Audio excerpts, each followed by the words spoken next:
You are watching Travel World Online. National Tourism Strategy Draft on MICE, goals looking promising. Thailand further relaxes COVID-19 measures from the 21st of June 2021. Fully vaccinated travelers can travel to Dubai. International Yoga Day was celebrated as part of Azadi Ka Amrit Mahotsav at Red Fort. FHRAI asked government to be fair and allow restaurants in Mumbai as per Level 1 unlock order. Consumer interest and rights need to be at the heart of the business model for the industry, Capper India. Namaskar. My name is Shweta Aryavarma, and now the news in detail. HRAI has appealed to the government to be fair and to allow restaurants to operate as per permissible guidelines listed in the Level 1 unlock order. In cities falling under Level 2, including Thane, Navi Mumbai, and Pune, restaurants and bars are operating till 11 p.m., even on weekends, but only Mumbai remains an exception. Mumbai is in Level 1 and it is extremely unfair to restaurants in the city not to be allowed to operate as per the permitted relaxations. The cure is turning out to be worse than the disease, says Mr. Singh, Vice President FHRAI. Roll Thai government relaxed norms from 21st June. According to new norms, dine-in services can resume normal hours with no alcoholic beverage while dining in orange zones. Authorities also allowed gathering up to 150 people in orange zone while 200 people in yellow zones with dine-in service in normal hours and normal operations. Shopping malls, department stores and community malls in orange and yellow zones can resume normally. According to the Tourism Ministry draft on National Strategy for MICE, the government's aim in next 5 years is to enhance India's ICA ranking to top 20 by gaining MICE business to 2% from the current share of approximately 1%. The ministry wants to encourage the state governments to set up 6 city-level MICE promotion bureaus at major MICE destinations of Delhi, Mumbai, Bangalore, Chennai, Kolkata, and Goa in next 2 years and 20 major cities in next 5 years. Others with residence visa and those have taken 2 doses of UAE-approved vaccines, which includes Pfizer, Sinopharm's BioNTech, Sputnik V, and Oxford's AstraZeneca can travel to Dubai.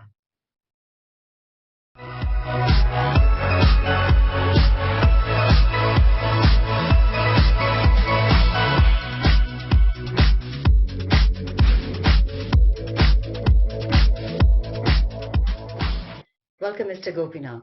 Sir, you started your travel and tourism journey 40 years ago. How did you enter the industry and how was it like then? Actually, Shweta, it's a very interesting question. I was working in an advertising space selling company in Kolkata, and I had gone to meet a travel agent who was our client. He's a very famous personality, Mr. Dinesh Trivedi, ex-Trinamool Congress MP, now of course independent politician. Dinesh liked me a lot, and he was looking for a manager for their Bhubaneswar office. And imagine me without any experience in travel. I was only doing space selling and advertising. So here I am. I land up in Kolkata airport. He hands over a ticket and says, "We are going to Bhubaneswar." And I said, "For what?" He says, "You are taking over the branch head of our travel wings in Bhubaneswar." I said, "Dinesh, are you kidding me? I don't know the ABC of travel." And ABC in those days meant those thick blue and red books, which were the timetables of airlines. And he said, "Gopi, you will not only learn the ABCs, mark my words, you will become one of the masters in India in the travel and tourism trade, and you will go places." That is how I entered the travel and tourism industry. It was very different then. I can give you a lot of anecdotes. I was in Bhubaneswar and we had this VVIP passenger, and he had to reach Delhi the next morning urgently. So I go to Indian Airlines in Bhubaneswar. People from Indian Airlines will get shocked when I tell this. So I said, "Mr. Basu, boss, ये seat तो लेना ही लेना है मुझे." You know what he did? because in those days the manifests were all in pencil. He rubbed off the last name, put my passenger's name, and he flew. And when this fellow landed, he said, "You're overbooked." So, like that, many experiences, including almost getting beaten up in a tribal village in Koraput. Fantastic experience, I must tell you. Oh my Spending a whole God. night on the Christmas Eve on a ship in Paradip port with the captain, celebrating with rum cake. Those days were unbelievable, and I was all of 21, 22. Absolutely fresh, young, footloose, fancy free, and very different. Completely very different. You cannot imagine, it's like chalk and cheese today. Can you take us through the major landmarks and achievements in your remarkable journey? Actually, there are quite a few, and in my memoirs, which is getting published next year, I'll cover all of them. However, just a very few brief things. One is, of course, joining Trade Wings from Travel Wings, a sister concern, and handling the Indian cricket team, the BCCI. So we had people like Mohindra Manad and Ravi Shastri sitting in front of me for tickets. Kapil Dev calling me to Sundarnagar for handing over his ticket. Me traveling to Kanpur on the eve of the last test where Azharuddin made 3 centuries in a row, and getting their Australian visa form signed. Mr. Kapil Dev obviously did not come to my room to sign, and Mr. Gavaskar said, "Please send Gopinath to my room." Everybody else came and signed, and I built a fantastic relationship. I'm still in touch with Jimmy and Ravi. In fact, Ravi and I went to a sports tourism partner. Ravi Shastri, by the way, our coach. Uh, we went into a sports tourism company partnership, which had to be broken because he became a coach. So I had to go back to my mice and leisure journey. Then I joined trade Thomas Cook for a 11-month period, and before American Express headhunted me. And 87 for 12 years, I had the most glorious journey. And I must tell you that even today, if you look at the human resources principles and their policies, you cannot beat American Express TRS. When I had an accident, uh, the country head sent me flowers. Why should he send me flowers? He's sitting right on top, and I'm a small fry travel counselor. They waived almost 70,000 rupees excess medical bill for my entire, mediclaim. I won 3 regional great performer awards for outstanding customer service, and one of them led me to be part of a 7-member team which went to New York for the Worldwide Great Performer Award, which is a 3-day trip with $4,000 in travelers. Imagine $4,000 then. It bought me my first Maruti 800. And then, of course, Cox and Kings happened. I became the chief operating officer based out of Chennai. Fabulous growth. I grew that company from 50 crores to about 200 crores before I left in 2001. Then I was country head and senior VP for Corny. And I ran the CIBT visa division. It's not the VFS, it's a CIBT, which is like Udan or whatever. But I went to the US for a 6-week training. Then, of course, I came back to Bangalore, joined my friend Shravan as the CEO of Travel Tours. And in 2010, I decided that I cannot work for anybody else. And I became an entrepreneur, doing consulting, doing headhunting for travel, and also mice and leisure. So for the last 11 years, I've been doing this, but you can wipe out the last 18 months from that because, as all of you know, it's been a complete wipeout. So I decided last month that I will get back to the very lucrative headhunting opportunity of CXO hiring, placement of senior people, and we're just signing up the first client next week. So that's my journey in brief. Can you Now, do a quick comparison on then and now? How have you seen our industry evolve and change? you can actually say I've seen it evolve from right from the infancy of manual, everything manual, ticketing manual, calls manual. But customer service is an outstanding. Today, if you call up a travel counselor sitting in front of that dumb computer, she or he will only tell you what is in front of her. She cannot think outside the box. Whereas in our days, I'm talking about the 80s, we could bring down fares by using what are called fictitious points. Have you heard of fictitious points? Have you heard Yeah, of I it? have heard of it at this point. Yeah. So we had two very famous fictitious points. One is if it is an eastbound journey, Bandar Seri Begawan in Brunei, and the other was my favorite city in Croatia called Split, from where my Goran Ivanisevic comes from. So we used to use these two fictitious points to reduce fares as much as 30-40%. You ask any of them to do any calculation which will bring down the fare, he will say, sir, bye-bye, I cannot do it. So that's one change. Second change is technology has overtaken us. If you don't cope up with it now, you are in for big trouble. So even at this age, I'm still learning nuances in new technology only for working purpose, not for research and all that. And I realized that moving forward, you will see the likes of artificial intelligence and data sciences gaining in importance. But let me tell you, what is the significant change that is going to happen? The way travel and tourism is run is going to be very different from what it was 2 years ago.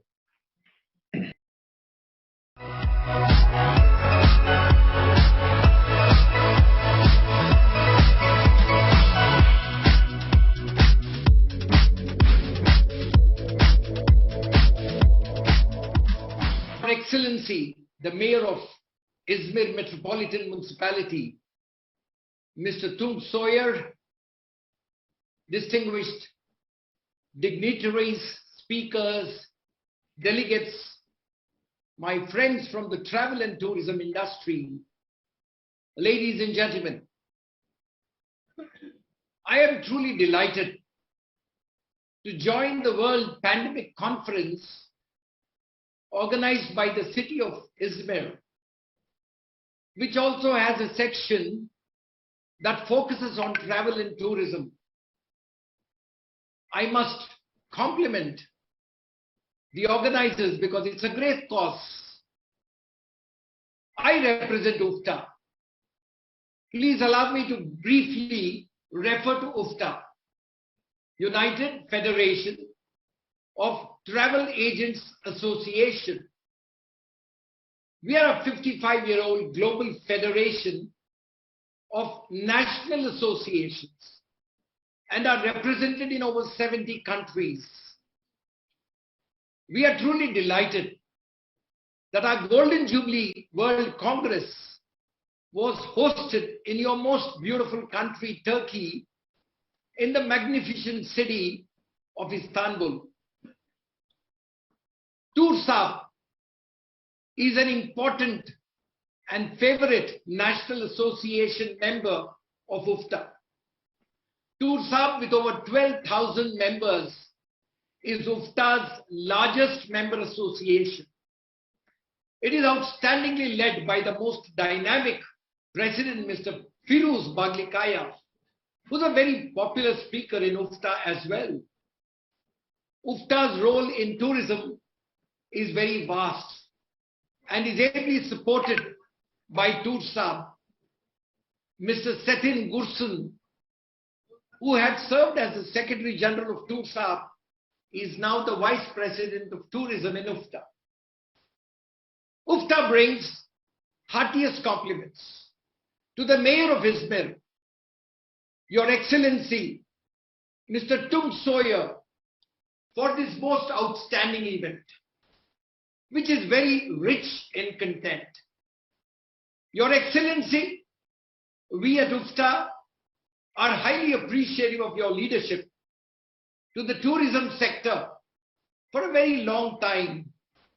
And we are very confident that you will enhance the potential of visitors to Turkey in general and Izmir in particular. I must mention that I was fascinated to read about Izmir, a destination that travelers, in my opinion, must include always in their itinerary. It is very rich in amazing history, unique culture, fantastic gastronomy, incredible sceneries, so much of beauty and wonder, and indeed a paradise to experience. Your Excellency at UFTA, we shall certainly try and promote Izmir and look forward to an opportunity to partner with you and the city of Izmir to promote this most happening destination. Congratulations to you, Your Excellency, and the city of Izmir, that you have been chosen as the first Sita Slow or Slow City Metropole. People living here and visitors are gifted with clean, green, and most friendly environment. Wow, what a fantastic place. Dear friends, my presentation today will focus on the impact of the pandemic briefly, tourism beyond the new normal, tourism expectations, and the destination preferences for tourists to choose from. I shall be very quick and short. The impact. According to WTTC, prior to the pandemic, 1 in 4 of all new jobs in this world was in travel and tourism industry. We actually accounted for 10.6% of all the jobs in the world. Travel and tourism also accounted for about 10.4% of global GDP, which is $9.2 trillion, and this is in 2019. What happened in 2020? Came the pandemic, and the industry suffered a huge loss, almost US $4.5 trillion in losses or in reductions from the previous records.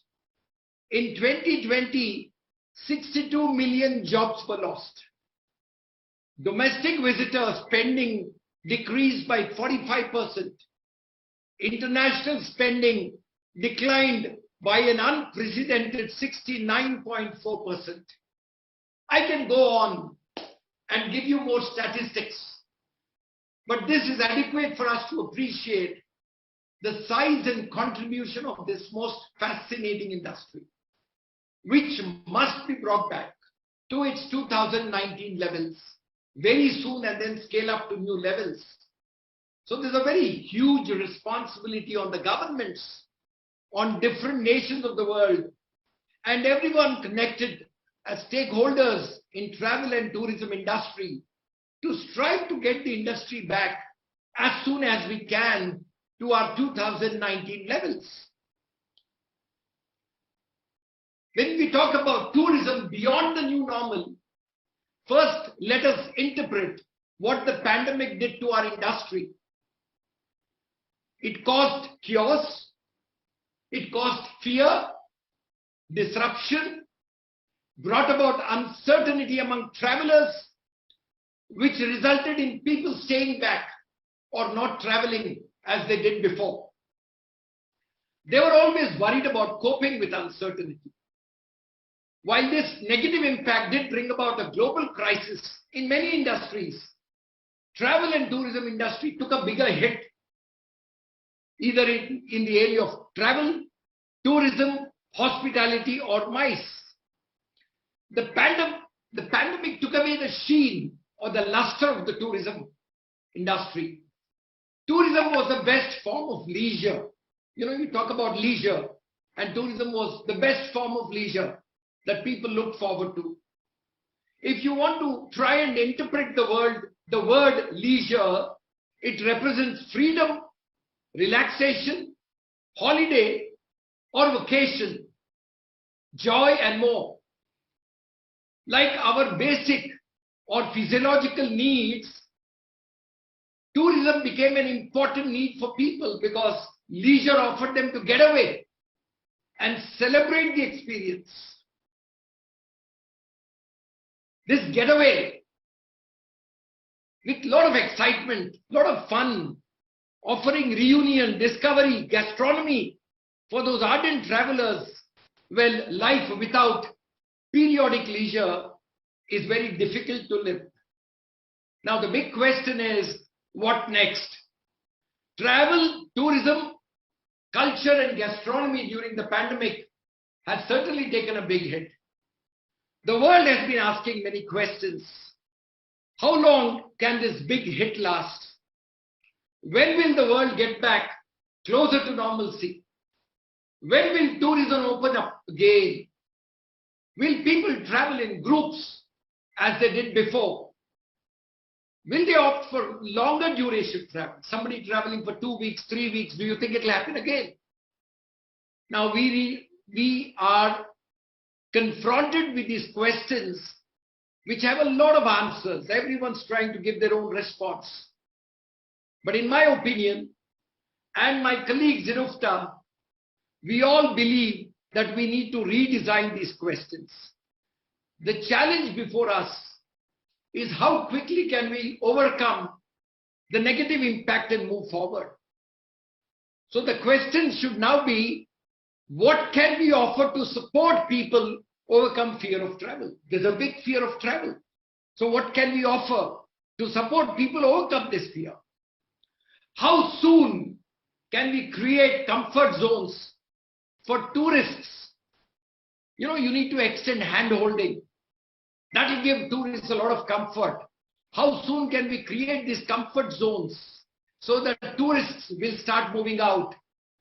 What innovative approaches must be launched into to attract people to travel and get back to leisure? I think we need to start looking at a new normal followed by the next normal. And the next normal must be packed with a lot of innovative approaches. And that's our challenge. How ready are we to bring in more technology to blend with tourism? Because now tourism is not just an opportunity to travel, it's got balancing aspects. One aspect, the health and environment, and the other aspect, it's got to be driven by technology, a lot more technology than it did before. Because the tourism expectations are growing by size. Tourism, in our opinion, is expected to come back. When you talk about how soon, we would say in 2022, during 2022, we may get closer to the 2019 numbers. Maybe in 2023, we may match these numbers and start overtaking them. Unless we are impacted by another spike, the world cannot afford another spike in the pandemic. And this is a very underlying point that I wish to make. Tourism, ladies and gentlemen, now a new norm has set in. And the new norm is that people must start believing tourism will be more expensive than it was before. Of course, since transport, air travel costs, hospitality costs, F&B, cost of related services, all of them have taken a bigger load of the negative impact. Now everyone's going to try to come back to sustainability, and they will be available at a higher price. But then it needs to be offered to tourists as a package that is much safer, secure, and more carefully designed. So we need to build in a lot of value. When you're asking more money, obviously you have to add a lot of value into tourism. We see large groups. I'm giving you an example. Large groups in family and friends. Well, this is a travel that has sized down extensively today. Now, will it happen? We see large families, groups of friends, partying together, traveling together, celebrating occasions together. Now, we need those groups very badly. But then they can only happen when they are backed up with a lot of hand-holding by the destinations. The numbers today are smaller and the duration of the tour is also shortened. This is one important aspect that we must acknowledge. Somebody was ready to travel for 2-3 weeks, even a month. But today people are conscious of making the travel shorter, come back to base and then go again. What kind of destination preferences will tourists be looking at? This is an important question. Tourists are expecting destinations to offer more safety and security, particularly emergency services, easier health protocols.